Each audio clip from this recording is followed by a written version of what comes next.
You know that phrase, a gut feeling? Ever wonder where it comes from? Well, it turns out it's a lot more literal than you might think. We're about to dive into this incredible and honestly often overlooked connection between what's going on in your gut and what's happening up here in your head. Let's get into the real science behind our gut feelings. This quote from functional medicine expert Dr. Will Cole just nails it, right? It's a really bold statement, but it gets to a fundamental truth we're all starting to wake up to.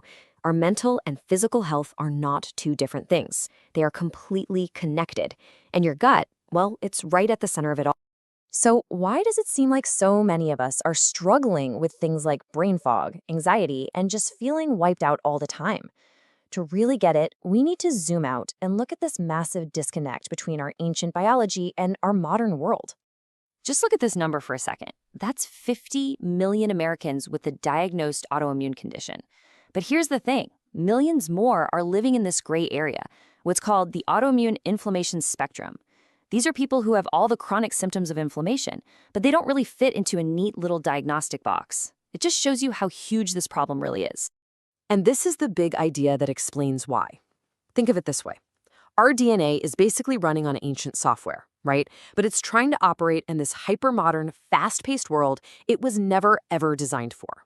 This clash, this gap between our genes and our environment is what's flipping the switch on genetic predispositions for all sorts of chronic health problems.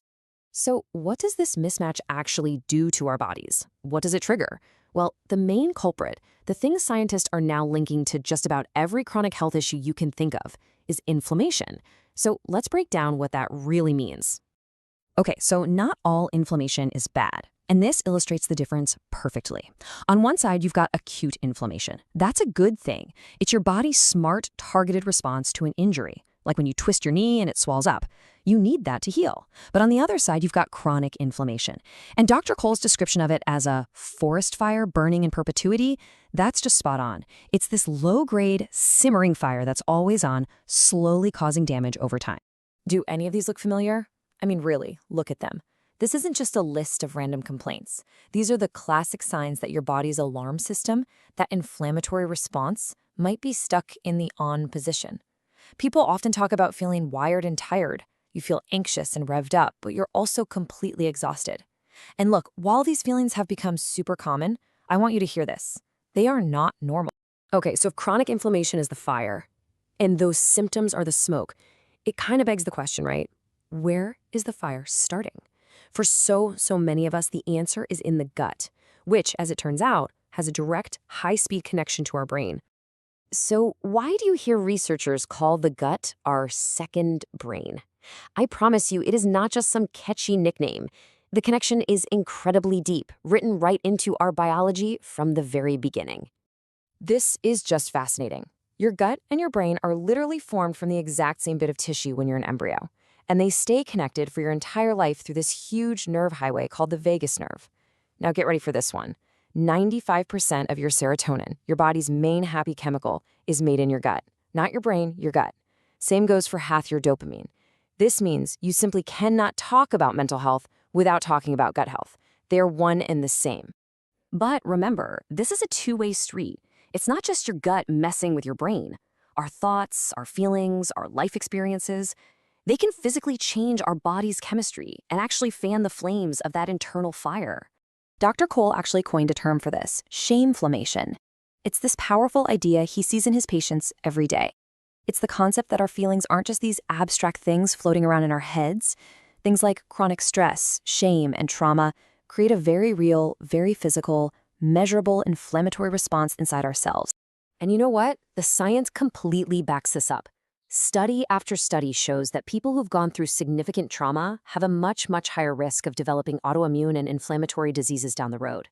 It's like our bodies are cellular libraries, and they store every single one of our life experiences, the good and the bad. Now, I know that might sound really heavy, but please, lean in for this part, because this is the most important message.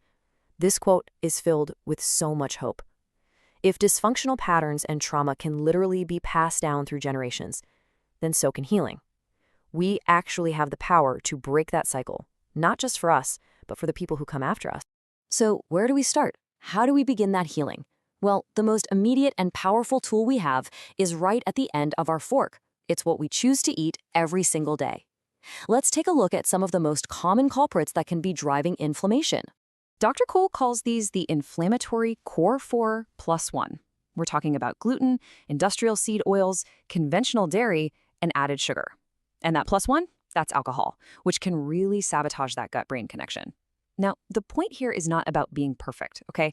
It's about becoming aware of how these foods might be making you feel.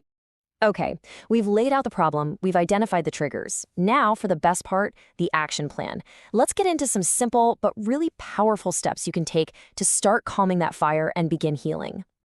First things first, start eating foods that love you back. Think about warm, comforting, easy-to-digest meals, like soups and stews. Cooking your food really well is kind of like giving your gut a vacation, a proverbial siesta, as Dr. Cole says.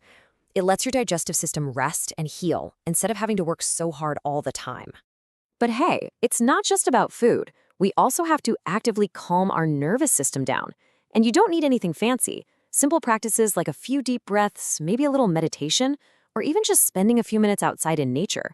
What the Japanese call forest bathing, these things can literally lower stress hormones, reduce inflammation, and get you into that rest and digest state that is absolutely essential for healing. So when you boil it all down, the path to healing is really about two things: eating foods that love you back and practicing acts of stillness to calm your nervous system. This isn't about punishment or restriction. It's about flipping the script. Choosing to avoid things that don't make you feel good isn't deprivation. It is a profound act of self-respect. So I want to leave you with this question. What is one simple act of self-respect you can do for your body today?